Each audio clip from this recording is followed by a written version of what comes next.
Tomorrow marks 2 weeks since a mother and her 4 children died after a house fire that investigators have ruled a quadruple murder-suicide.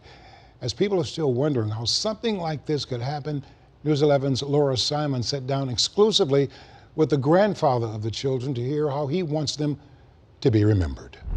So after the soccer game, we went out to get something to eat and spend some time with them. Cordell Beach had no idea that would be the last time he'd see his grandchildren and daughter alive. The next morning, February 19th, first responders found the bodies of 9-year-old twins Ellie and Ivy Prusner, 6-year-old Jackson Spader, and 2-year-old Millie Spader. We wake up every day going through the same emotions.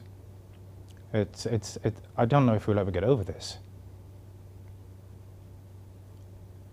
It's very difficult.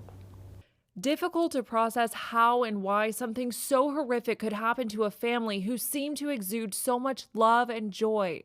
I could not have ever imagined this happening, not in my wildest imagination. This is so far from what she is as a person. St. Louis County Police say Beach's daughter, Ashley Bernadine Prusner, killed her 4 children before taking her own life, and that she intentionally set her home on Clay Avenue in Ferguson on fire. She left a note in her minivan stating her intentions. She kept a lot of this from us. She was up against just not 1, but 2 attempts to try and take her children away. Prusner was in an ongoing custody battle with an ex-husband. She faced another court battle with a former boyfriend and co-parent. I kept asking her if I could go to court with her, just be there to support her.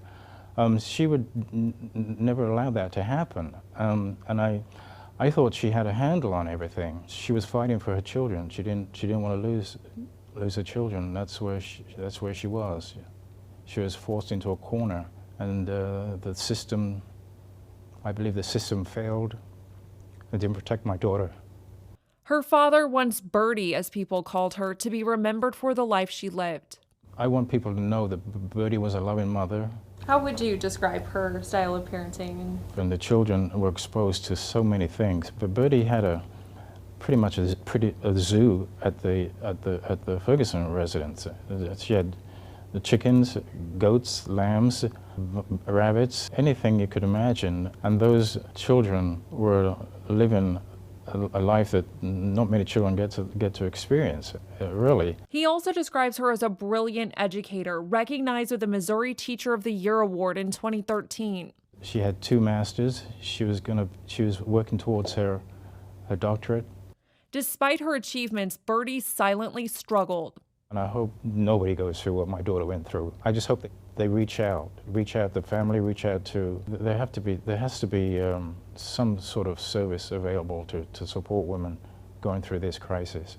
A public celebration of life is happening on March 9th in Lake St. Louis. There's a GoFundMe set up to help cover the cost of that and to establish a memorial park in their honor.